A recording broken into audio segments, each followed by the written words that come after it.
नमस्कार। बिहार की बात में आपका स्वागत है। मैं हूं पंकज कुमार। इस खास पेशकश में हम चर्चा करने जा रहे हैं कि आखिरकार जेडीयू में चल क्या रहा है। मैं आपको यह बताना चाहूंगा कि जेडीयू में बहुत कुछ चल रहा है और जेडीयू के कई बड़े नेता महफूज ठिकाने की तलाश में भी हैं। इसकी बड़ी वजह है कि क्योंकि जेडीयू के भविष्य को लेकर के गंभीर चिंता है। सवाल यह उठता है कि नीतीश कुमार के बाद कौन, पार्टी कौन चलाएगा, और नीतीश कुमार के बाद पार्टी कौन चलाएगा, इसको लेकर अंदर खाने चर्चा बड़ी तेजी से हो रही है।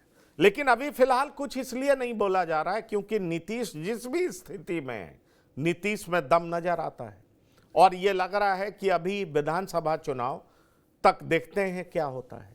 इसलिए मैं आपको यह बता दूं कि इन पिछले दिनों खासतौर पर अशोक चौधरी को लेकर के जो कंट्रोवर्सी हुई, उसके कई मायने इसलिए भी हैं क्योंकि अशोक चौधरी ने अपनी बेटी को समस्तीपुर से चुनाव लड़ा है। सवाल यह उठता है कि चिराग पासवान और नीतीश कुमार के रिश्ते तो अच्छे रहे नहीं हैं। 2020 में काफी बिगड़ गए थे, ये सबको पता है। चिराग पासवान ने सब कुछ ठीक करने का प्रयास तो किया, लेकिन अभी भी वो कहते ना, रहीमन धागा प्रेम का मत तोड़ो, चटकाए टूटे पे फिर ना जुड़े, जुड़े गांठ पड़ जाए। जुड़ तो रहा है लेकिन कहीं ना कहीं कुछ गांठ है और इसलिए अशोक चौधरी ना तो महेश्वर हजारी के खिलाफ कुछ कर पाए क्योंकि महेश्वर हजारी के बेटे तो इंडिया गठबंधन से चुनाव लड़ रहे थे, और वो इसलिए नहीं कर पाए क्योंकि महेश्वर हजारी के पक्ष में विजय चौधरी खड़े थे, ये आप जान लीजिए। और विजय चौधरी अशोक चौधरी के विरोध में इसलिए दिखाई पड़ रहे हैं, जो सूत्र बता रहे हैं कि अशोक चौधरी समस्तीपुर लड़ने अपनी बेटी को क्यों भेज दिया। यानी अशोक चौधरी की पॉलिटिक्स अब केवल जमुई, बरबीघा, शेखपुरा इधर ही सीमित नहीं रहेगा। अशोक चौधरी का पॉलिटिक्स समस्तीपुर भी जा चुका है और समस्तीपुर विजय चौधरी का इलाका माना जाता है।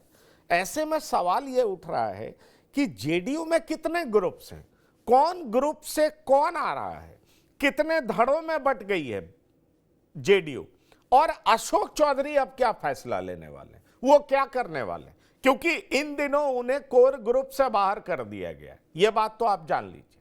तो सवाल यह उठ रहा है कि नीतीश कुमार के नजदीक कौन है। ललन सिंह केंद्र में आ चुके हैं, उनकी सूझ और बूझ किस तरह की है, वो क्या सोच रहे हैं। अशोक चौधरी की लाइन छोटी करने के लिए श्याम रजक को जेडीयू में क्यों लाया गया है, और इसलिए अशोक चौधरी नाराज भी हो रहे हैं। और इन सब खेल के पीछे कौन है, क्योंकि नीतीश कुमार पूरे एक्टिवनेस के साथ पॉलिटिक्स कर रहे हैं, इसमें बिल्कुल सच्चाई नहीं है। नीतीश कुमार पूरे तरीके से स्वस्थ नहीं है और सही में कहा जाए तो नीतीश कुमार जो हुआ करते थे उसके 30% रह गए, और स्वास्थ्य इसकी बड़ी वजह है। नहीं तो नीतीश कुमार का आप याद करिए, नीतीश कुमार ने बिहार में कितनी यात्राएं की हैं। अब नीतीश कुमार यात्राओं पर क्यों नहीं निकल रहे हैं, पब्लिक कनेक्ट उस तरह का नीतीश कुमार का क्यों नहीं बन रहा है, वो कम होता क्यों जा रहा है, और 2020 के बाद से लगातार कम होता दिख रहा है। नीतीश यात्रा पर नहीं निकल रहे हैं। नहीं तो नीतीश स्टाइल ऑफ पॉलिटिक्स में आपने सालों देखा होगा कि कितनी यात्राएं नीतीश ने बिहार में की। तो सवाल कई हैं जिनके जवाब हम तलाशने की कोशिश करेंगे, और हम ये भी बताएंगे कि अशोक चौधरी जेडीयू में बने रहेंगे या जेडीयू से बाहर भी जा सकते हैं, क्योंकि महफूज ठिकाना जेडीयू का हर सीनियर नेता ढूंढने में लगा है। इसी विषय पर हम चर्चा करेंगे। पहले अशोक चौधरी को लेकर के कुछ नेताओं ने क्या कुछ कहा है, उपेंद्र कुशवाहा ने क्या कहा है, मुकेश साहनी ने क्या कहा है, वो आपको सुनवाते हैं। फिर हम ले चलेंगे अपने मेहमानों के पास जो हमारे साथ जुड़ रहे हैं और हम शुरू करेंगे चर्चा। देखिए, ट्वीट तो बिल्कुल ही आपत्तिजनक है। नीतीश कुमार जी जैसा व्यक्ति जिन्होंने पूरा बिहार के लिए, समाज के लिए अपना जीवन लगा दिया हो और उपलब्धियां हुई है, बिहार कहाँ था कहाँ नीतीश कुमार जी ने पहुंचा दिया, और आज भी नीतीश कुमार जी जिस तरह से दिन रात मेहनत कर रहे हैं, उनके बारे में कोई व्यक्ति उम्र का हवाला देकर के तंज कसे, यह बहुत ही आपत्तिजनक है। इस तरह की बात को कहीं से नहीं स्वीकार किया जा सकता है। लेकिन अब लोग बोल रहे हैं हम तो आग्रह करेंगे कि नीतीश कुमार जी को काम करने दें और नीतीश कुमार जी को न सिर्फ अभी बल्कि चुनाव के बाद भी उनकी सेवा की जरूरत बिहार को है। हर एक व्यक्ति का उम्र होता है और माननीय मुख्यमंत्री जी काफी लंबे समय से बिहार को चला रहे हैं, बिहार के मुख्यमंत्री हैं और एक उम्र हो चुका है। और आप देखते हैं कि हाल फिलहाल में आप बहुत सारे ऐसे बयान जो दे रहे हैं जिसपे खास करके बिहार के लोग को अच्छा नहीं लगता और देश के लोगों को भी अच्छा नहीं लगता। और एक उम्र के होने के बाद कह सकते हैं कि बहुत सारा चीज़ें होता है वो भूल जाते हैं, बहुत ऐसे चीज़ जो नहीं बोलना चाहिए वो भूल जाते हैं। तो मुझे लगता है कि उनको नई युवा पीढ़ी को कमान सौंपना चाहिए, हमारे जैसे लोगों को बिहार में साथ देना चाहिए। और अभी एक समय हो गया उनको अपने बच्चे को आशीर्वाद देना चाहिए और निश्चित तौर पे हैप्पी एंडिंग करना चाहिए, रिटायरमेंट लेना चाहिए। ये तो हम लोग कह ही रहे हैं, अभी तो जानकारी प्राप्त हो रहा है जिस तरीके से उनके पार्टी के उनके नेता ही अभी इस तरीके से बात रख रहे हैं। तो खैर निश्चित तौर पे एक उम्र होने के बाद सबको अपना जगह छोड़ना चाहिए, अपने आने वाले पीढ़ी को एक अच्छा संदेश देकर उनको देना चाहिए। तो आपने सुना, ये मुकेश सहनी थे और मुकेश सहनी बस इतना कह रहे हैं कि अब उम्र हो चला है, रिटायरमेंट ले लेना चाहिए। पर अंदर खाने ये भी हकीकत है कि मुकेश सहनी को एनडीए में लाने के लिए नीतीश कुमार की तरफ से जोरदार पहल जारी है। ये एनडीए में कब आएंगे ये देखने वाली बात होगी, क्योंकि ये कब एनडीए में रहते हैं, कब इंडिया गठबंधन में रहते हैं, ये आपसे छिपा हुआ तो नहीं। पर अशोक चौधरी ने जिस बात का जिक्र किया और जो सवाल उठाए उसको लेकर के देखिए, उपेंद्र कुशवाहा जो पिछले दिनों नीतीश कुमार का साथ छोड़ करके गए थे, वो भी कह रहे हैं कि जो ट्वीट किया गया वो बिल्कुल गलत है। और उपेंद्र कुशवाहा ऐसा इसलिए कह रहे हैं क्योंकि ये भी सही बात है कि उपेंद्र कुशवाहा राज्यसभा पहुंचे हैं, उसमें नीतीश कुमार की बड़ी भूमिका है। ऐसे में सवाल उठता है कि बिहार की राजनीति किस ओर जा रही है और अशोक चौधरी ने ऐसा ट्वीट क्यों किया, उनके दिमाग में क्या है। सवाल ये भी उठ रहा है कि जेडीयू के भीतर कई सारे नेता क्या महफूज ठिकाने की तलाश में है, क्योंकि नीतीश कुमार के जो इर्द गिर्द नेता हैं वो कोई मास लीडर नहीं, इसलिए जेडीयू में नीतीश कुमार के बाद कौन। और अशोक चौधरी को इस बात की चिंता होने लगी है, इसलिए इस तरह की बात हो रही है कि जब बूढ़े आपकी बात सुनना छोड़ दें तो कहना छोड़ दीजिए। इस लाइन के का मतलब बहुत सारा है। आखिरकार अशोक चौधरी क्या नए ठिकाने की तलाश में है? ललन सिंह का रुख जिस तरीके से परिवर्तित हुआ है, क्या ललन सिंह अब देख रहे हैं कि दिल्ली की राजनीति करने के लिए बीजेपी की ही जरूरत है? क्योंकि मुंगेर में भी इस बार चुनाव जीतने के बाद ललन सिंह को समझ में आ गया है कि जिस जाति के नेता वो हैं, उस जाति को अगर अपने साथ साधे नहीं रखेंगे तो पॉलिटिक्स संभव नहीं है। इस बार का चुनाव ललन सिंह को बहुत कुछ सिखा गया है। ये उनको जानने वाले लोग उनके इलाके में खुलेआम कहते हैं, क्योंकि ललन सिंह से आगे उनके समर्थक नहीं बल्कि उनकी जाति के लोग चुनाव में दिखाई पड़ रहे थे। और जो उनका कोर वोट बैंक माना जा रहा था उसमें से 50-60% लोग ललन सिंह के पक्ष में मतदान नहीं किए, ये ललन सिंह भी जानते हैं। सवाल कई है जिसकी पड़ताल हम करने का प्रयास करेंगे। हमारे साथ कुछ मेहमान जुड़ रहे हैं जिनसे हम आपका परिचय करा दें। हमारे साथ डॉक्टर संजय जुड़ गए हैं, राजनीतिक विश्लेषक हैं, आपका बहुत स्वागत है। हमारे साथ प्रियदर्शी रंजन जी जुड़ गए हैं, वरिष्ठ पत्रकार हैं, आपका भी बहुत स्वागत है। और हमारे साथ संतोष जी जुड़ गए हैं, आपका भी बहुत स्वागत है, वरिष्ठ पत्रकार हैं और ये सब लोग बिहार की राजनीति से भली भांति अवगत हैं। संतोष जी, मेरा सवाल बहुत सीधा है और सवाल इसलिए सीधा है क्योंकि पॉलिटिक्स में बिना मतलब का कुछ होता नहीं और खास तौर पर साफ तौर पर लिख देने का मतलब बहुत गंभीर होता है।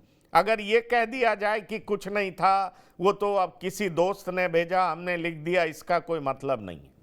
ये तो बिल्कुल आप भी समझते होंगे। क्या समझा जाए कि अशोक चौधरी चिराग पासवान के ज्यादा नजदीक जा रहे हैं और ऐसा करवाने में उन्हीं की पार्टी के लोगों का बड़ा हाथ है? देखिए, अशोक चौधरी ने आज जो ट्वीट किया है कल, इसकी न्यू लोकसभा चुनाव के समय ही पड़ गई थी, जब उन्होंने लोजपा से अपनी पुत्री को चुनाव लड़वाया समस्तीपुर से, और नीतीश जी की इच्छा के विपरीत उन्होंने लोजपा से उनको टिकट दिलवाया, चुनाव लड़वाया। नीतीश जी ने पूछा भी कि कैसे कैसे वहां से करवा दिया टिकट, उनको टिकट, और उसी समय से नाराजगी वो चल रही थी। और अब बाद में उन्होंने, आपने देखा होगा कि लोकसभा चुनाव के बाद जब जदयू का संगठन का हुआ तो संगठन से बाहर अशोक चौधरी जी को कर दिया गया, और अभी लोजपा में टूट की भी बात चल रही है। लोजपा के 3 सांसदों को तोड़कर भाजपा में मिलाने की बात चल रही है। तो अशोक चौधरी कहीं ना कहीं एक्टर बन रहे हैं, और खुद वो सांसद नहीं बन पाए, उनका प्रयास जम्मू से लगातार रहा लेकिन बन नहीं पाए, तो पुत्री को सांसद बना दिए। और अभी जो स्थिति है बिहार की, उसमें नीतीश जी के खास माने जाते थे अशोक चौधरी, साल भर पहले तक बहुत खास माने जाते। और 2000 से पहले से देखिए, जब वो पहली बार एमएलए बने, कांग्रेस से बने थे और लालू प्रसाद जी ने उन्हें कारा मंत्री बनाया था, राज्य मंत्री, तो उस समय भी लालू प्रसाद के बहुत ही खास हुआ करते थे, बहुत ही करीबी हुआ करते थे लालू प्रसाद के। फिर वो कांग्रेस के अध्यक्ष भी बने, कांग्रेस पार्टी ने उन्हें बहुत तरजीह दी। कांग्रेस पार्टी छोड़ करके फिर नीतीश कुमार कांग्रेस पार्टी तोड़ करके और वो नीतीश कुमार के साथ आ गए। और फिर अब जब नीतीश जी उन्हें सम्मान उतना नहीं दे रहे हैं, वो चाहते थे कि वो नवरत्न में गिने जाएं, नीतीश जी के नवरत्नों में से एक वो हो। जिस प्रकार से डेली बैठकी लगती है, दरबार में एंट्री रहती है बेरोक टोक का, तो वो इनकी अब रुक गई है अशोक चौधरी जी की। तो वो नाराजगी है, और वो नाराजगी ट्वीट के माध्यम से झलकी। और लोजपा में जहां तक जाने की बात है, तो मुझे नहीं लगता है कि अशोक चौधरी फिलहाल लोजपा में जाएंगे। हो सकता है सांसदों का वो तोड़कर भाजपा की तरफ जा सकते हैं, लोजपा में भी जा सकते हैं, लेकिन लोजपा में बहुत कुछ ज्यादा उनके लिए है नहीं।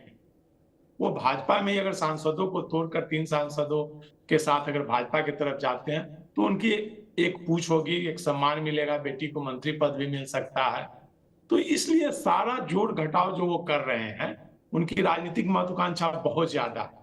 वो कभी कभी मुख्यमंत्री बनने का भी ख्वाब देखते हैं, पैसे की उनके पास कोई कमी नहीं है।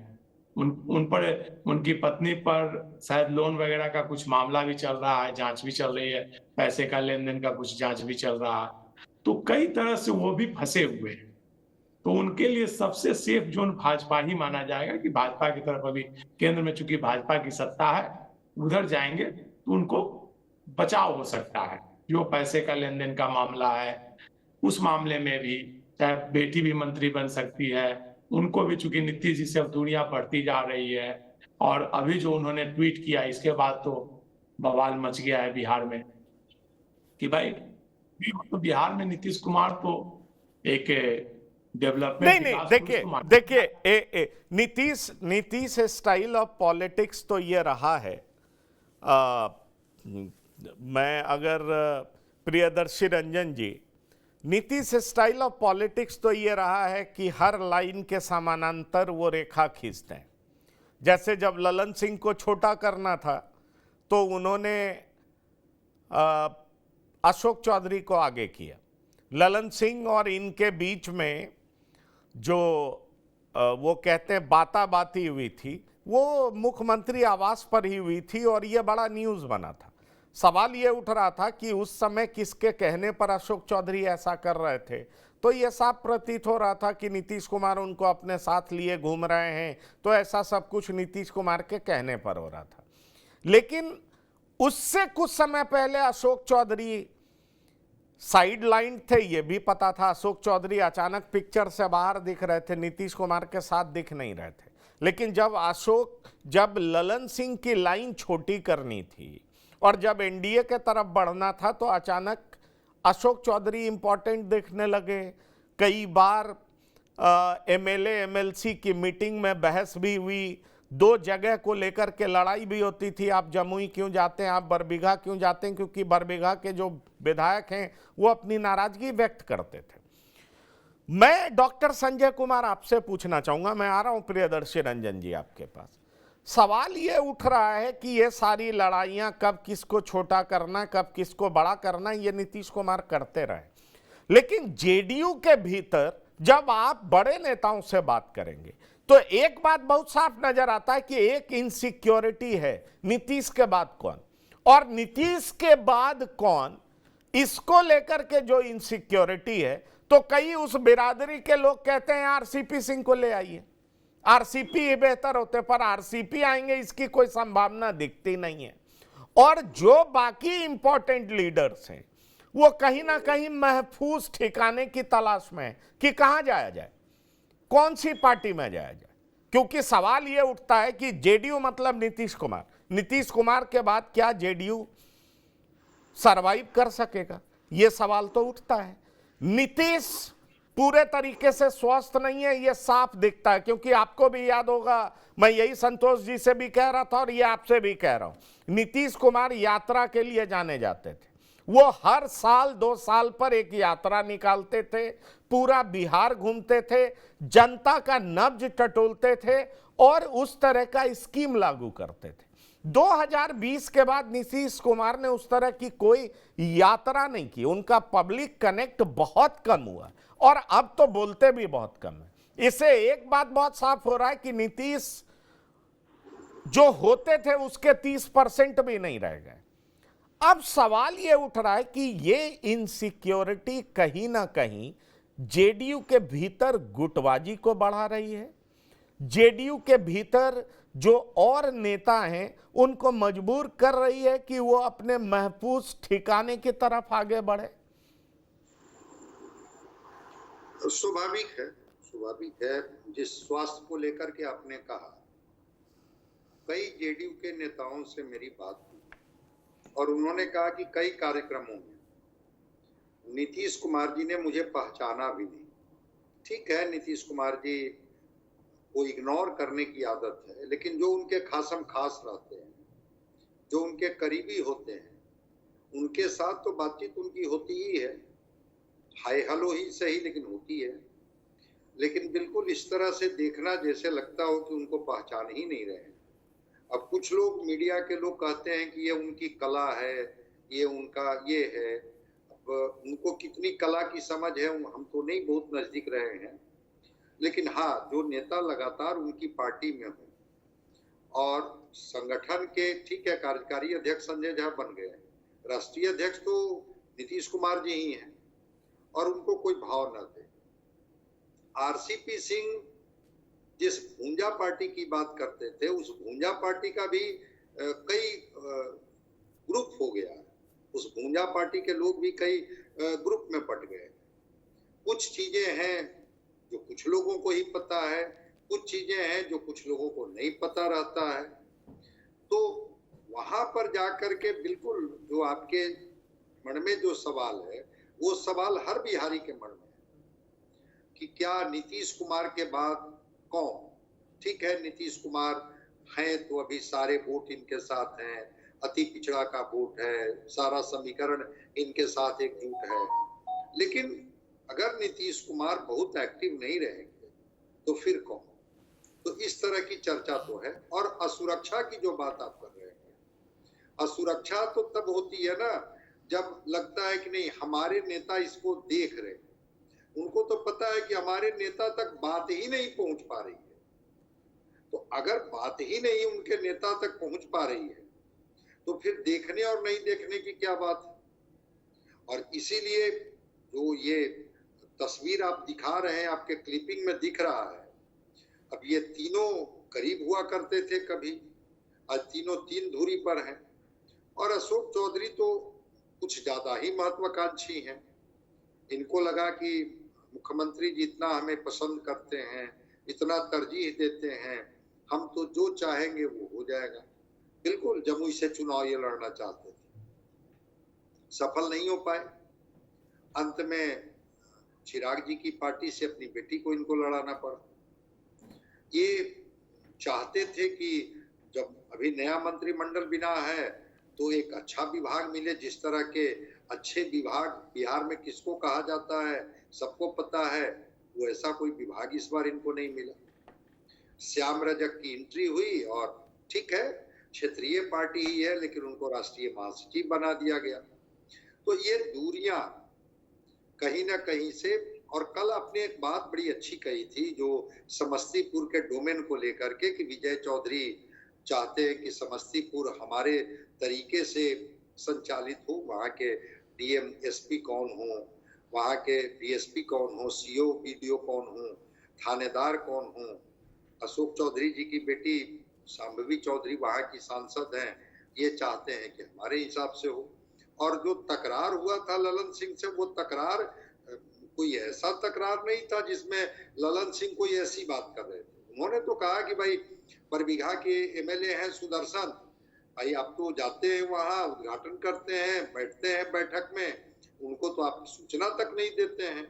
तो उनका जो जुरिस्डिक्शन है, उनका जो पार्ट है, उसमें आप क्यों बार बार जाके इंटरफेयर करते हैं। और अशोक चौधरी ने जिस तेवर में जवाब दिया था ललन सिंह को, शायद ललन सिंह को भी ये उम्मीद नहीं होगी कि हमारे इस तेवर का कोई मतलब हो। एक आदमी ने तो यहाँ तक कहा कि मुख्यमंत्री के सामने कुछ लोगों को इस बार ललन सिंह ने कहा कि क्या भाई आप हमारे लोगों को एक एक कर करके संगठन से बाहर कर रहे हैं, अच्छा ऐसे चलेगी पार्टी। तो अब ललन सिंह को बोलना पड़ रहा है और नीतीश कुमार जी चुप है। अब वो चुप्पी स्वास्थ्य के कारणों से चुप्पी है, वो चुप्पी जो है वो कोई रणनीति के तहत चुप्पी है। लेकिन अशोक चौधरी इधर असहज हो गए और असहजता धीरे धीरे बढ़ते जा रही है। वो ठीक है कविता लिख करके जाके सफाई दे दें, तस्वीर ट्विटर पर लगा दें, लोगों को बता दें, लेकिन अब एक बार जो चीजें निकल जाती हैं वो तो निकल जाती हैं। उनके मित्र की पत्नी ने ये कविता भेजी, उनके मित्र की पत्नी तो पहले भी तो कविता भेजते रहती होगी, थोड़े है कि कल ही कविता भेजी होगी। फिर उस कविता को इन्होंने पोस्ट पर कब क्यों नहीं डाला और कल वो उस समय क्यों लगा। तो इधर अशोक चौधरी थोड़ा असहज चल रहे हैं, परेशान हैं। मुख्यमंत्री जी अब कितना अशोक चौधरी जी को तरजीह दे रहे हैं या गुटबाजी के शिकार की वजह से अशोक चौधरी अलग थलग महसूस कर रहे हैं, ये तो वक्त बताएगा। लेकिन हाँ, महेश्वर हजारी को पार्टी से नहीं निकाला जाना, श्याम रजक जी को पार्टी में एंट्री करना, अच्छा विभाग मंत्रिमंडल में इनको नहीं देना, डे टू डे के रूटीन वर्क में अशोक चौधरी की सहमति राय न ली जानी, कुछ ऐसी चीजें हैं जिसके अशोक चौधरी आदी हो चुके थे। लगता था कि कोई बात होगी पार्टी में तो मुख्यमंत्री जी एक बार हमारी राय शुमारी जरूर लेंगे या कुछ न कुछ हमसे भी बातें होंगी। इन चीजों को लेकर के असहज तो है, देखते हैं परिणति क्या होती है इसका। नहीं, असहज हैं, बिल्कुल आप ठीक कह रहे हैं। चलिए मैं मान भी लेता हूं कि निकट भविष्य में कहीं पार्टी चेंज ना करें, वो मंत्री बने हुए हैं और इनको भी पता है कि केंद्र में जेडीयू की कितनी ज़रूरत है, नीतीश कुमार की कितनी ज़रूरत है। पर अशोक चौधरी का ही ये फैसला होगा ना कि उनकी बेटी चिराग पासवान की पार्टी से चुनाव लड़ती है और अशोक चौधरी कैंपेन करते हैं अपनी बेटी के लिए, और उस कैंपेन के दरमियान ये कहा भी जाता है कि उनकी पार्टी के एक मंत्री इंडिया गठबंधन के लिए प्रचार कर रहे हैं, कैंपेन कर रहे हैं, मतलब महेश्वर हजारी हटाए जाएंगे। पर ऐसा होता नहीं है, और ऐसा इसलिए नहीं होता है क्योंकि जेडीयू में भी इस बात को अच्छे तरीके से नहीं लिया गया कि उनकी बेटी चिराग पासवान की पार्टी से कैसे चुनाव लड़ रही है। इसका मतलब क्या निकाला जाए, मैं ऐसा इसलिए पूछ रहा हूं क्योंकि जब यह सवाल उठता है कि नीतीश कुमार के बाद कौन, तो अब यह साफ दिखता है प्रियदर्शी रंजन जी की ललन सिंह, जो कुछ महीने पहले कहे जाते थे आरजेडी के समर्थक हैं, अब तो वो बीजेपी से इस तरीके से चिपक गए हैं कि मैं आपको बता दूं, मेरे पास पुख्ता जानकारी है। ललन सिंह हर चीज में इन्वॉल्व होते थे। मुंगेर में कौन एसडीएम होगा, कौन डीएम होगा, कौन एसपी होगा, यह उनकी मर्जी से होता था, उनके आशीर्वाद से होता था। इस बार मुझे पुख्ता जानकारी है कि इस बार उन्होंने कोई दिलचस्पी नहीं ली है, मतलब अब उन्हें दिल्ली बहुत रास आ गया है, वो केंद्रीय मंत्री बन गए हैं और प्रसन्न हैं और बीजेपी के साथ अपने मधुर रिश्ते बनाने में वो लगे हुए हैं और बहुत हद तक कामयाब भी हो गए। मतलब साफ है कि ललन सिंह को अपना भविष्य कहीं ना कहीं बीजेपी के साथ या बीजेपी में दिख रहा है। अशोक चौधरी अपनी बेटी को चिराग पासवान की पार्टी से लड़वाते हैं, ये बात भी साफ दिखाई पड़ता है। संजय झा की नजदीकी बीजेपी से रही है, इस बात से भी कोई इनकार नहीं कर सकता। विजय चौधरी माइल्ड रहते हैं, आरजेडी के खिलाफ भी उतना आगे बढ़कर नहीं बोलते। ठीक है, नीतीश कुमार के बहुत करीबी हैं, लेकिन विजय चौधरी भी आगे क्या करेंगे ये सबको पता है। ऐसे में यह सवाल उठ रहा है कि कल का जो ट्वीट है वो क्या इशारा करता है। भले ही बाद में कहें अशोक चौधरी मेरा नेता, मेरा अभिमान, लेकिन ये कब तक और आगे अशोक चौधरी के लिए क्या, नीतीश कुमार के बाद क्या? नहीं, उन्होंने अशोक चौधरी ने कविता के हवाले से विवाद को जन्म दिया है, या विवाद तो पहले से था, जैसा संतोष सिंह जी बता रहे थे कि विवाद पहले से था, ट्वीट के बाद वो विवाद प्रदर्शित हो गया। तो उनकी कविता पर ही मैं एक कविता के अंदाज में कहना चाहूंगा। जिस तरीके से अशोक चौधरी ने नीतीश कुमार पर निशाना साधा, तो नीतीश कुमार जब उनको तलब किया होगा एक कड़े मार्ग में, तो नीतीश कुमार के मन में कुछ बातें रही होंगी जो अशोक चौधरी से उन्होंने जरूर साझा किया होगा। हालांकि वो क्या बातें हुई क्या नहीं हुई वो तो मीडिया में नहीं आया, हम लोग नहीं जानते हैं। अशोक चौधरी ने जो कहा वही जानते हैं। लेकिन अगर कविता के अंदाज में ही अशोक चौधरी के बयान नीतीश कुमार की बातों को अगर रखा जाए, तो नीतीश कुमार ने अशोक चौधरी से ये जरूर कहा होगा कि बहुत दिक्कत है हमसे आपको, तो हमारी गलियों में आना छोड़ दीजिए। पसंद नहीं है जदयू का आशियाना, तो हमारे अंगने में आना छोड़ दीजिए। लिखने का शौक है बहुत कुछ तो लिखिए, मगर हमें सलाह देना छोड़ दीजिए। बोलने का शौक है तो बहुत खूब बोलिए, लेकिन हमारे ऊपर तीर चलाना छोड़ दीजिए। हमारी राजनीति के मूल पर वार करना छोड़ दीजिए। कुछ बताना है तो बहुत कुछ बताइए, मगर जदयू को जमाने में आपकी क्या भूमिका है यह जरूर बताइए। अशोक चौधरी से यह सवाल जरूर नीतीश कुमार ने किया होगा कि आप जिस तरीके से जनता दल यूनाइटेड में आए हैं और जनता दल यूनाइटेड में जिस तरीके से आपको प्रश्रय दिया गया, उसके बाद आप इस तरीके का रुख रख रहे हैं, तो इसके मायने क्या है। अशोक जो हालिया घटनाक्रम है अशोक चौधरी का, एक एक घटनाक्रम पर आप निगाह डालेंगे तो पता चलेगा कि अशोक चौधरी कहीं न कहीं नीतीश कुमार के मूल पर वार कर रहे हैं। पहले जो नीतीश कुमार के बेहद करीबी हुआ करते थे ललन सिंह, उनसे इनका रिश्ता खराब हुआ। संजय झा से इनका रिश्ता खराब रहा। जनता दल यूनाइटेड को एक जमाने में कहा जाता था कि कुर्मी को ताज और भूमिहार को राज। उस भूमिहारों को अपनी बातों से, बयानों से अशोक चौधरी ने किस तरीके से बेइज्जत किया, किसी से छुपा नहीं हुआ है। और अब नीतीश कुमार को सलाह देने तक ये पहुंच गए हैं अशोक चौधरी किस हैसियत से नीतीश कुमार को सलाह दे रहे हैं, नीतीश कुमार भी ये जानना चाहते होंगे। क्योंकि जनता दल यूनाइटेड में नीतीश कुमार के कृपा पात्र पर अशोक चौधरी राजनीति कर रहे हैं। और हाल के दिनों का जो घटनाक्रम है उसमें आप देखिएगा तो कहीं ना कहीं नीतीश कुमार का जो स्टैंड रह रहा है, अशोक चौधरी उससे बिल्कुल दूरी बना रहे हैं। और जिस ललन सिंह से अशोक चौधरी की दूरियां थी, वो दूरियां अब खत्म नहीं, वो दूरियां खत्म हो रही है, वो बिल्कुल सही बात है। देखिए वो मुझे मालूम है कि इनफैक्ट ललन सिंह से इनकी नजदीकियां बढ़ी हैं। और आज ललन सिंह से जब पत्रकार लोग सवाल कर रहे थे, मैं वो बाइट दिखा नहीं पा रहा हूं, तो ललन सिंह ने साफ तौर पर कहा कि ये अननेसेसरली इस कंट्रोवर्सी को बढ़ाया जा रहा है, इसका कोई मतलब नहीं है। ये सारी बातें सही है, लेकिन मेरे पास एक जानकारी है जो कि पुख्ता है। अशोक चौधरी और ललन सिंह के बीच में नजदीकियां बढ़ी। अशोक चौधरी ललन सिंह को साधने में लगे हुए हैं। अशोक चौधरी दिल्ली भी आए थे, बीजेपी के बड़े नेताओं से मिलना भी चाहते थे, पर मुलाकात संभव नहीं हो सका किसी वजह से। लेकिन यह सच है कि अशोक चौधरी बीजेपी में भी पैठ बनाना चाहते हैं, यह साफ दिख रहा है। और ये मुझे मालूम है, मेरे सूत्र मुझे बताते हैं। ऐसे में एक बात तो बहुत साफ दिखता है ना कि कहीं ना कहीं बड़े नेताओं में बेचैनी तो है ना कि नीतीश कुमार की राजनीति अब ढलान पर है, और उनकी राजनीति ढलान पर है तो कब तक इस तरीके से नीतीश कुमार के साथ रहा जाएगा और बाद में क्या, इसकी चिंता तो उठ रही होगी ना। और उसको लेकर के निश्चित तौर पर जितने ये बड़े नेता हैं ये महफूज ठिकाने की तलाश में तो होंगे, वो चाहे एलजेपी हो चाहे बीजेपी हो। एलजेपी मैं अब इसलिए कह रहा हूं क्योंकि एलजेपी मतलब एलजेपी आ रही, पशुपतिनाथ पारस की पार्टी का कोई और मतलब उस तरह का वजूद तो फिलहाल दिखाई नहीं पड़ता। आगे क्या होगा वो देखने वाली बात होगी। इसलिए क्या संतोष जी, क्या एक प्लान के तहत, एक स्ट्रैटेजी के तहत अशोक चौधरी ने अपनी बेटी को एलजेपी रामविलास से लड़ाया, वो चुनाव जीत गई, और अशोक चौधरी के इस कदम से नीतीश नाराज भी हुए, क्योंकि नीतीश गिने चुने लोकल पार्टी क्षेत्रीय दल के नेता हैं जिन पर परिवारवाद का कोई आरोप नहीं है, पर उनके 2 मंत्री अपने बेटे और बेटी को चुनाव लड़ाते हैं।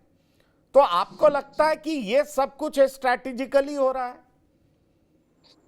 देखिए, नीतीश कुमार जी की रणनीति रही है हमेशा कि पार्टी के अंदर जो भी सेकंड लाइनर है, थर्ड लाइनर है, उनको आपस में कभी गोलबंद नहीं होने देते हैं, आपस में एक दूसरे के खिलाफ लड़ाते रहते हैं। जैसे पार्टी में जो जो उनके करीबी हैं, तो कभी एक को आगे बढ़ाते हैं तो कभी दूसरे। एक समय था जब ज्ञानेंद्र प्रसाद ज्ञानू और ललन सिंह के बीच दोनों में विवाद रहता था, और पंचायती के लिए जब ललन सिंह के पास, नीतीश कुमार के पास जाते थे, तो नीतीश जी कहते थे भाई ये आप लोगों का मामला है, हम नहीं जानते हैं भाई। और दोनों को अलग में कहते थे कि भाई आप अपना समझिए, हम बीच में नहीं पड़ेंगे, हम कुछ नहीं करने जा रहे हैं। तो दोनों को लगता था कि नीतीश जी हमको साथ दे रहे हैं, हमको, दोनों आपस में आगे बढ़ने की ओर रहती थी। उसी प्रकार हाल के दिनों में अशोक चौधरी को फिर ललन सिंह से लड़वाया उन्होंने। अशोक चौधरी ने ललन सिंह के खिलाफ पार्टी मीटिंग में बोली। अभी हाल के दिनों में विजेंद्र प्रसाद यादव का मामला आया, और अभी फिर जब हो गया कि अब ललन सिंह की भी दूरी हो गई, अशोक चौधरी की भी दूरी हो गई, तो अब अशोक चौधरी और ललन सिंह की करीबियां बढ़ रही है। क्योंकि एनडीए में है और उनकी पुत्री लोजपा में है, तो लोजपा में जो चुनाव लड़ाने की बात थी, तो लोजपा से वो पहले खुद लड़ना चाहते थे, जदयू से, जमुई से नहीं मिला तो बेटी को लड़ाना चाहते थे, जमुई से बेटी को नहीं मिला तो फिर समस्तीपुर से उन्होंने चुनाव लड़ाया। और अभी मूल वजह जो है अशोक चौधरी की, वो सम्मान चाहते हैं। वो चाहते हैं कि भाई जो फर्स्ट मैन है नीतीश कुमार, उनको पूछे, और नीतीश जी ने अभी उनको पूरी तरह से किनारे कर दिया है। तो बेचैनी में वो बयान दे रहे हैं, पोस्ट कर रहे हैं, कुछ भी कर रहे हैं। और अभी जो रणनीति चल रही है, मेन रणनीति यही है कि भाई नीतीश जी के बाद कोई विकल्प नहीं है, सेकंड लाइनर कौन बने। तो सेकंड लाइनर बनने की होड़ लगी हुई है जदयू में। संजय झा अलग चाह रहे हैं, विजय चौधरी अलग चाह रहे हैं, अशोक चौधरी अलग चाह रहे हैं। तो सब लोग चाहते हैं कि नीतीश जी के बाद कौन होगा। ये बात किसी से छुपी हुई नहीं है नीतीश जी के स्वास्थ्य के बारे में, कि नौकरशाह पूरी तरह से सरकार चला रहे हैं। दीपक प्रसाद के हाथ में है, जो चाहते हैं वो करवाते हैं। 4 लोगों का जो है चौकड़ी है, वो जो चाहते हैं नीतीश जी से करवाते हैं, जो साइन करना है करवा लेते हैं। ये 4 लोग की चौकड़ी के बारे में भी बता दीजिए, ये 4 लोगों की चौकड़ी किसकी है, जरा इस पर भी थोड़ा बता दीजिए। देखिए, नौकरशाह में 4 लोग हो गए। एक तो दीपक प्रसाद हो गए, एक मनीष कुमार हो गए, एक सिद्धार्थ हो गए, और एक बाहरी में प्रत्यय अमृत है। ये लोगों की एक लॉबी है वहां पे, जो चाहती है, ब्यूरोक्रेटिक लॉबी हो गई है। और नेताओं की लॉबी है। नेताओं की लॉबी में विजय चौधरी हो गए, संजय झा हो गए, और पहले अशोक चौधरी भी हुआ करते थे। तो इन लोगों की लॉबी थी। अब धीरे धीरे अशोक चौधरी किनारे हो गए, ललन सिंह भी किनारे हो गए, आरसीपी को भी बाहर कर दिया गया। तो अभी जो वो लॉबी में है, अभी संजय झा और विजय चौधरी खासम खास हैं अभी वहां पे, और एक मनीष वर्मा एक हो गए हैं, मनीष वर्मा जो कि अभी पार्टी के महासचिव हो गए हैं। तो इन लोगों की लॉबी है, और ये इस प्रकार से नीतीश कुमार को इन लोगों ने कैद कर लिया है। एक प्रकार से देखा जाए तो इस प्रकार से घर में बुजुर्ग हो जाते हैं गार्जियन, तो गार्जियन की कुछ नहीं चलती है, बेटा जो चाहता है वो अपने पिता से करवा लेता है। तो वही स्थिति जदयू की हो गई है। नीतीश जी से ये नौकरशाह और ये 4 पॉलिटिशियन जो चाहते हैं करवा रहे हैं।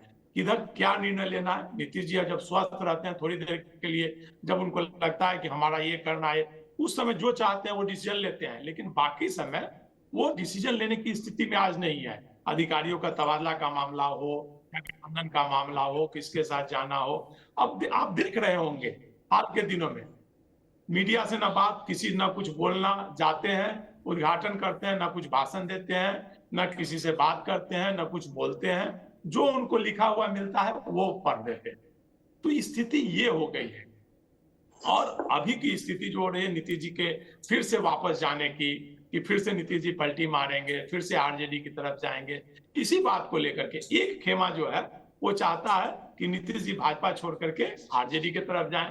एक खेमा चाहता है कि नहीं भाजपा के नहीं, साथ वो कौन खेमा है, वो कौन खेमा है संतोष जी, ये भी बता दीजिए, क्योंकि मुझे नहीं लगता कि संजय झा ऐसा चाहते होंगे, जितना मैं समझता हूं। मुझे नहीं लगता विजय चौधरी चाहते होंगे। संजय झा चाहते हैं कि बीजेपी की तरफ रहे, बीजेपी के साथ रहे। विजेंद्र यादव चाहते हैं कि नहीं आरजेडी की तरफ रहे।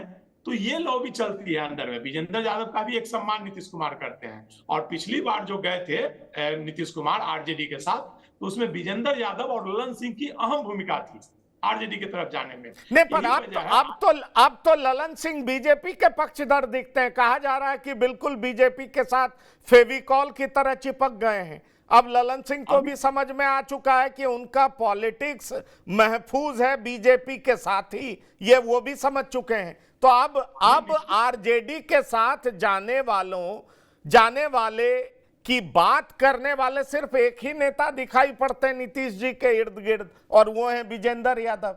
क्या ऐसा है या और कोई लोग हैं? तो है ही, लेकिन वहां भी अगड़ों और पिछड़ों की राजनीति हो गई है।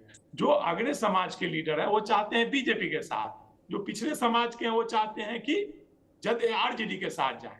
तो ये दो खेमा बना हुआ है उसमें वहां भी, लेकिन खुलकर कोई नहीं बोल पाते। पिछड़े समाज में कौन, ये बताइए जरा, पिछड़े समाज में कौन? श्रवण कुमार हो गए, नरेंद्र नारायण यादव हो गए, ये लोग चाहते हैं कि नहीं आरजेडी के साथ ही अच्छा रहेगा। और नीतीश जी की जो स्थिति है अभी, जो उनको बताया जा रहा है कि अगर आप बीजेपी के साथ रहेंगे तो अपर कास्ट का वोट जो है वो आपको 2020 वाली स्थिति होगी, विधानसभा चुनाव में आपको वोट नहीं मिलेगा और वो वोट प्रशांत किशोर की तरफ चला जाएगा और फिर आप तीसरे नंबर की पार्टी बन जाएंगे। ये नीतीश जी को समझाया जा रहा है ये चीज। और वहीं से संजय झा हुए या विजय चौधरी होगा, ये लोग का कहना है कि नहीं बीजेपी के साथ हमारा गठबंधन है और एकजुट रहेगा। अगर गठबंधन में चिराग पासवान और उपेंद्र कुशवाहा, जीतन राम मांझी सब लोग मजबूती से लड़ते हैं, तो एनडीए में नीतीश कुमार अगर चुनाव लड़ते हैं एनडीए के नेतृत्व में तो 170 से 75 सीट आ सकता है। तो ये स्थिति है। सही मायने में ये सच्चाई है कि गठबंधन अगर मजबूती से लड़ता है, गठबंधन में फूट नहीं होती है, तो 150 सीट लेना कोई बड़ी बात नहीं, आराम से नीतीश जी को आएगा। तो पार्टी का खेमा ये है, दो खेमा में बटा हुआ है इंटरनल, और दोनों की यही होती है, एक खेमा उधर चाहता है आरजेडी तरफ और दूसरा खेमा ये। यही वजह है कि बार बार जो मीडिया में खबरें आती है कि नीतीश जी नहीं, पर अशोक चौधरी किसके पक्षधर हैं, जरा इस पे भी बता दीजिए। अशोक चौधरी तो भाजपा के ही पक्षधर है। अशोक चौधरी फिलहाल चलिए, आप ये सारी बातें कह रहे हैं, लेकिन मेरे पास जो जानकारी है वो ये है कि ये जितने बड़े नेता हैं और खास तौर पर जो नीतीश कुमार के आसपास दिखते हैं, उसी में से कोई दो कभी भुंजा पार्टी में इन होता है, कभी आउट होता है।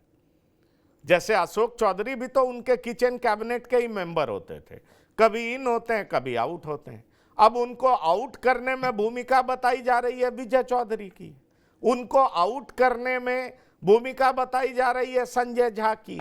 ये मैं नहीं कह रहा हूं, मुझे जो सूत्रों से पता चला है वो बात मैं कह रहा हूं। मुझे कोई ऐसा नहीं है कि मेरे पास जानकारी है।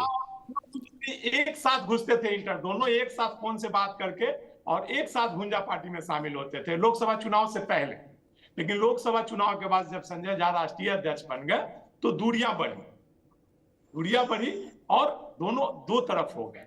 तो अशोक चौधरी अभी दूर हो गए, भुंजा पार्टी से दूर हो चुके हैं, और संजय झा और विजय चौधरी अभी और मनीष वर्मा, ये तीनों की जुगलबंदी है। ये तीनों अभी भुंजा पार्टी और कहा जाए कि किचन कैबिनेट। मैं वही तो कह रहा हूं कि संजय झा, विजय चौधरी, मनीष वर्मा, इन सब की जुगलबंदी है, और इन सब की जुगलबंदी ने अशोक चौधरी की लाइन को छोटा इस तरीके से किया कि श्याम रजक को एंट्री दे दी, और इस तरीके से उनकी लाइन को छोटा कर दिया। और उसकी अपनी अपनी वजह भी है।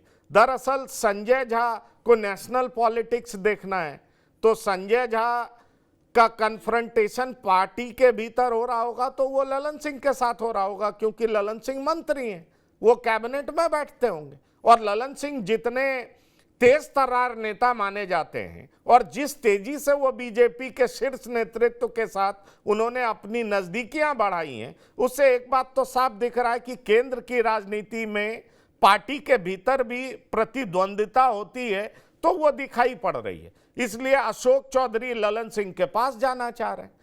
पर इन सब के बीच एक सवाल तो बार बार उठ रहा है ना, वो सवाल ये है कि इन बड़े नेताओं में एक बेचैनी तो है कि लीड कौन करेगा।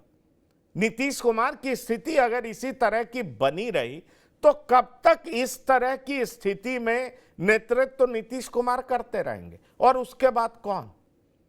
उसके बाद श्रवण कुमार की स्थिति तो है नहीं नेतृत्व प्रदान करने की, या नारायण प्रसाद यादव तो कर नहीं पाएंगे नेतृत्व, विजेंद्र यादव की उम्र भी नहीं रही कि वो नेतृत्व दे पाए, तो नेतृत्व देगा कौन? अंदर खाने बहुत बड़ा सवाल उठ रहा है कि क्या मनीष वर्मा को जनरल सेक्रेटरी बना देने से पार्टी का ग्रोथ होगा। ये सवाल उनके बड़े नेता ही उठा रहे हैं, मैं नाम नहीं लूंगा लेकिन उनके बड़े नेता उठा रहे हैं। डॉक्टर संजय, आपको नहीं लगता कि जेडीयू ठीक है सरकार बनाने की बात करती हो, लेकिन at the same time JDU के भीतर इस बात को लेकर के भी बड़ी बेचैनी है कि नीतीश के नेतृत्व के बाद किसका नेतृत्व, और नीतीश जिस तरीके से आजकल उनका पब्लिक कनेक्ट कम होता जा रहा है, कहीं ना कहीं ये चिंता का सबब है बड़े नेताओं के बीच में। स्वाभाविक है, और संजय झा की भूमिका कुछ ज्यादा दिख रही है। मैंने तो देखा हाल में कि कैबिनेट की मीटिंग में संजय झा थे मौजूद, वो राज्यसभा के सदस्य हैं, और क्या वो प्रोटोकॉल है उसका कि कैबिनेट की मीटिंग में कोई राज्यसभा के मेंबर रहेंगे नहीं रहेंगे, लेकिन नीतीश कुमार जी के साथ वो दिखे, क्योंकि तस्वीर में जो चीजें आती हैं तो दिख जाती हैं। उद्घाटन कहीं कोई ये, तो संजय झा वहां दिख जाते हैं मुख्यमंत्री जी के साथ। तो कहने के लिए कि वो राष्ट्रीय कार्यकारी अध्यक्ष बनाए गए हैं और नेशनल लेवल पर उनकी जिम्मेवारी दी दी गई है, लेकिन वो मूलतः वो बिहार में ही घूम रहे हैं, और डे टू डे एक्टिविटी जो मुख्यमंत्री का है उसमें संजय झा आपको दिख जाएगा। तो संजय झा, विजय चौधरी, मनीष वर्मा, ये लोग दिख रहे हैं।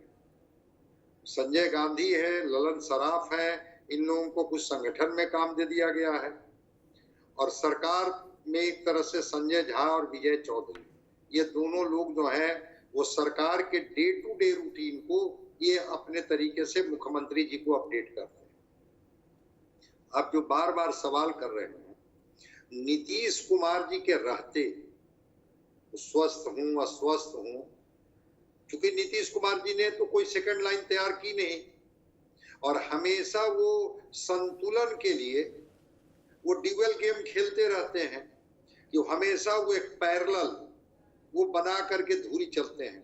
आपको क्या लगता है कि जो अशोक चौधरी जी ने ललन सिंह को सीधे सीधे सामूहिक तौर पर विधायकों की उपस्थिति में इतना बोल गए, ये हिम्मत आई कहां से?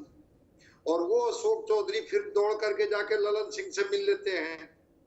तो कुछ तो बातें चल रही होगी, जिसमें आपने कहा कि ललन सिंह अब बस केंद्र और भाजपा और प्रधानमंत्री और अमित शाह के बारे में ही, या उन्हीं से बस डे टू डे कनेक्शन में है।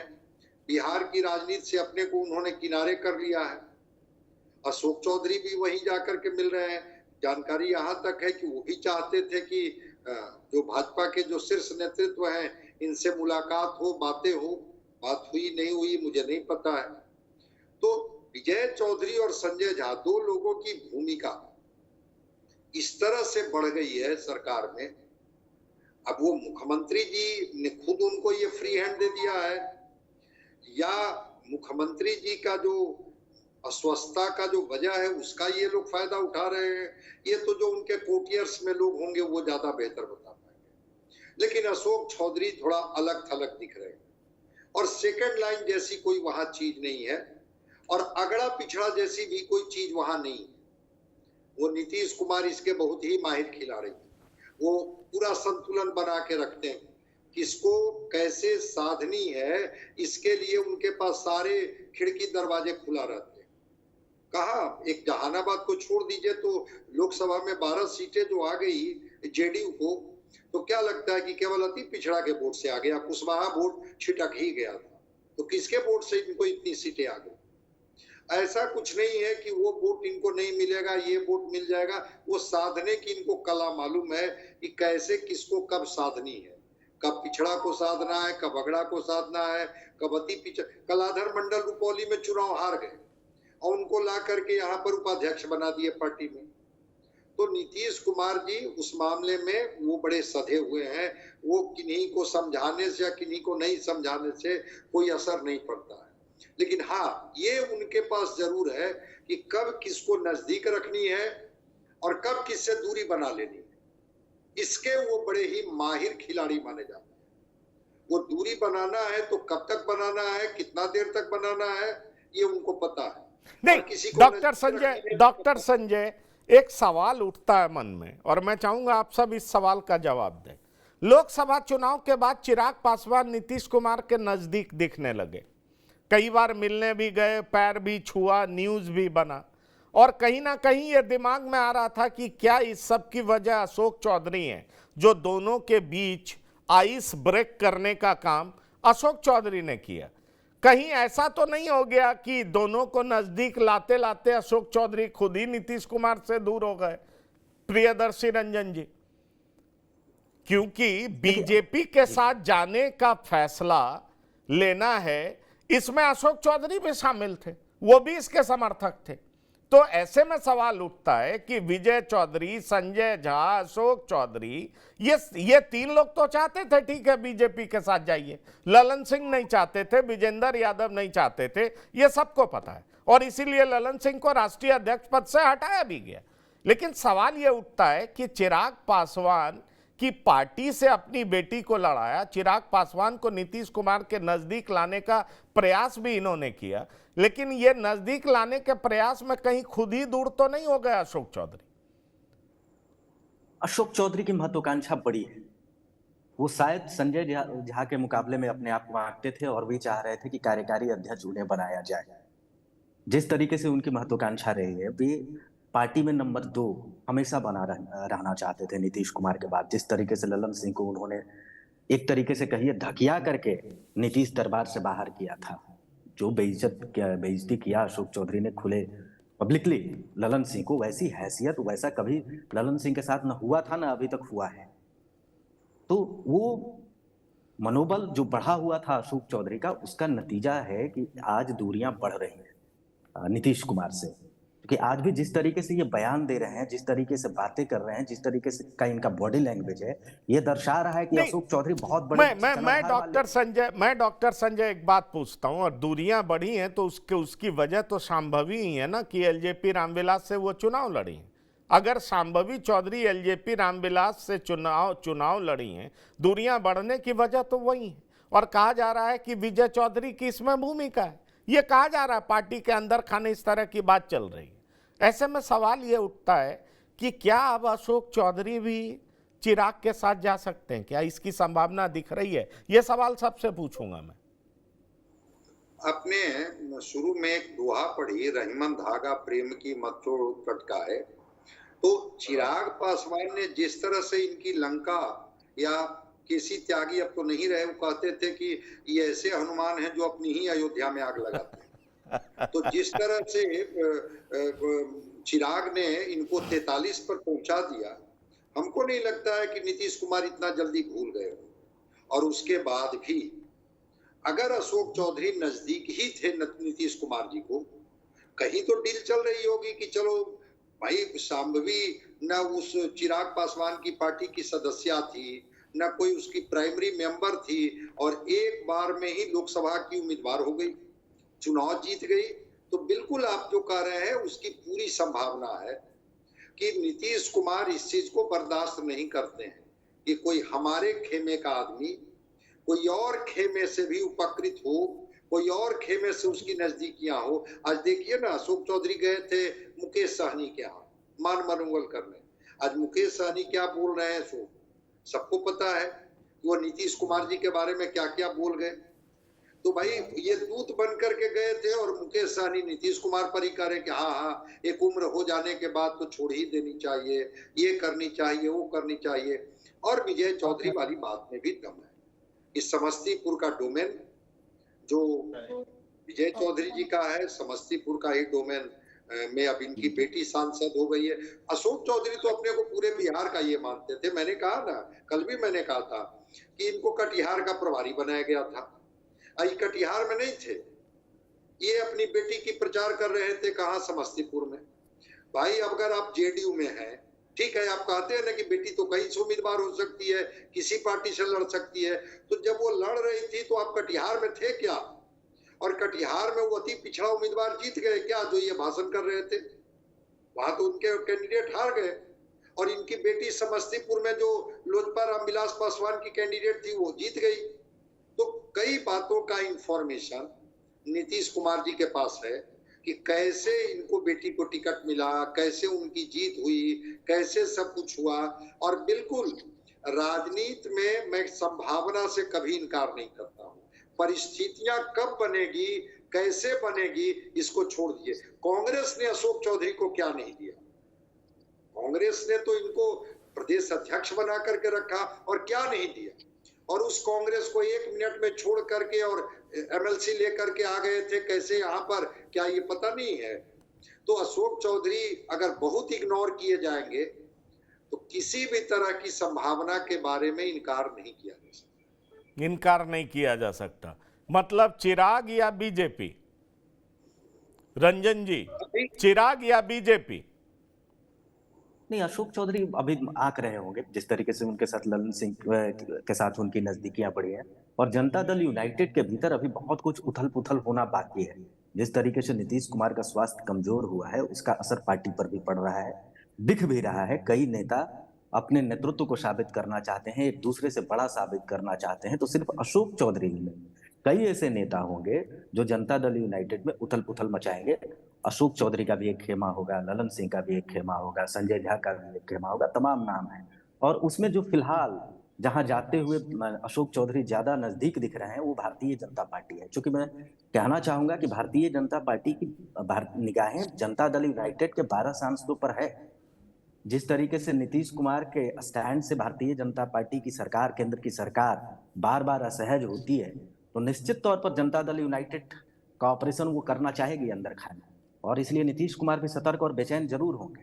और ललन सिंह की जो नजदीकियां पड़ी हैं वो यूं ही नहीं है, कहीं ना कहीं भारतीय जनता पार्टी की ओर से उन्हें इशारा मिला होगा, सह मिला होगा, समर्थन मिल रहा होगा, भविष्य की राजनीति की बात भी हो रही होगी। और ये आश्वासन मिल रहा होगा कि आगे आने वाले दिनों में आप जनता दल यूनाइटेड के खेमे का नेतृत्व कर सकते हैं, जैसा कि अन्य राज्यों में हुआ है, महाराष्ट्र में हुआ है, अन्य जगहों पर हुआ है। क्योंकि एक बात तय मान करके चलिए कि 5 साल अगर भारतीय जनता पार्टी को केंद्र में सरकार चलाना है तो जनता दल यूनाइटेड पर से निर्भरता घटानी होगी।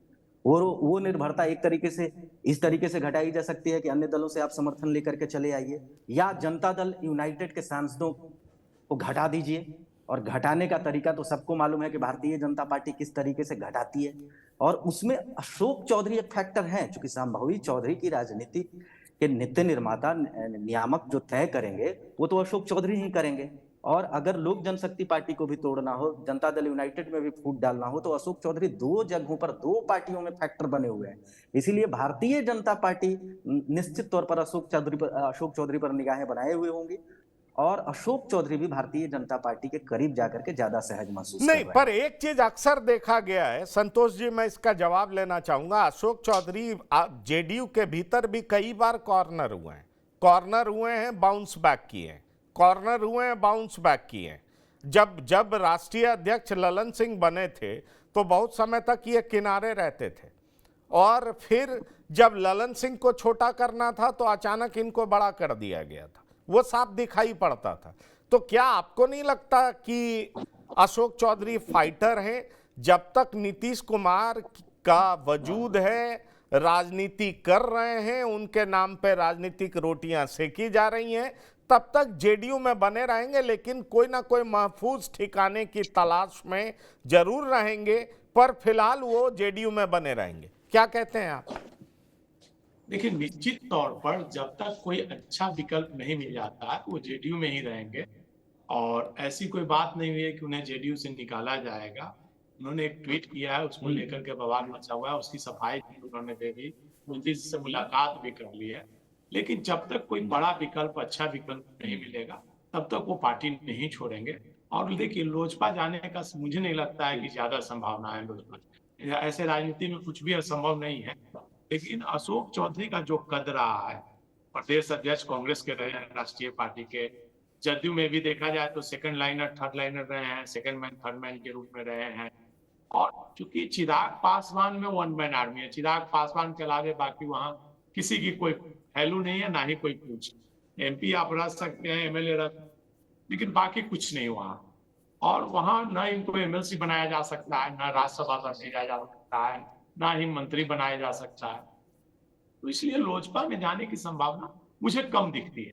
हाँ, एक भाजपा एक विकल्प है, भाजपा जा सकते हैं, आरजेडी की तरफ जा सकते हैं भविष्य में, क्योंकि लालू प्रसाद से इनका हमेशा लगाव रहा है, पहले भी लगाव रहा है। और ज्यादा संभावना जो है वो भाजपा जाने की है, क्योंकि इनकी बेटी लोजपा से है, भाजपा को सांसदों की जरूरत है। तो लोजपा के 3 सांसदों के टूटने की जो चर्चाएं, ठीक है, चलिए, बिल्कुल आपने ये बात रख दी। वैसे आपको बता दें कि वो कहने को दलित नेता हैं, काफी पढ़े लिखे हैं, अंग्रेजी भी बोलते हैं, और ये जान लीजिए भगवान में भी जबरदस्त भरोसा है, वो मंदिर भी बहुत जाते हैं, इस बात से भी कोई इनकार नहीं कर सकता। और उनकी बेटी भी काफ़ी अच्छी पढ़ी लिखी है, उन्होंने शानदार भाषण भी किया है लोकसभा चुनाव में। तो जो उनका रहन सहन तौर तरीका है वो बिल्कुल ये बताता है कि वो एलीट हैं, एलीट क्लास को बिलोंग करते हैं, जाति उनकी कुछ भी हो। ऐसे में ये सवाल जरूर उठ रहा है कि एक दलित नेता के तौर पर जो जेडीयू में उनकी पहचान बड़ी थी, वैसे में श्याम रजक को ला करके क्या उनको छोटा करने का प्रयास किया गया है? और इस प्रयास के बाद जो उनका दर्द बाहर आया है, क्या इसका अभिप्राय ये है कि कहीं और वो अपना ठिकाना ढूंढेंगे? क्योंकि श्याम रजक आए हैं तो अशोक चौधरी कहीं और जाएंगे। क्या ऐसा मुमकिन है क्या? क्योंकि उनकी बेटी तो एलजेपी रामविलास पार्टी से सांसद है। बहरहाल बिहार की बात में इतना ही। संतोष जी आपका, प्रियदर्शी रंजन जी आपका, डॉक्टर संजय कुमार आपका बिहार की बात में शिरकत करने के लिए बहुत बहुत धन्यवाद और शुक्रिया। तो बिहार की बात में इतना ही। ताज़ा तरीन खबरों के लिए आप लगातार देखते रहिए TV9। धन्यवाद, नमस्कार।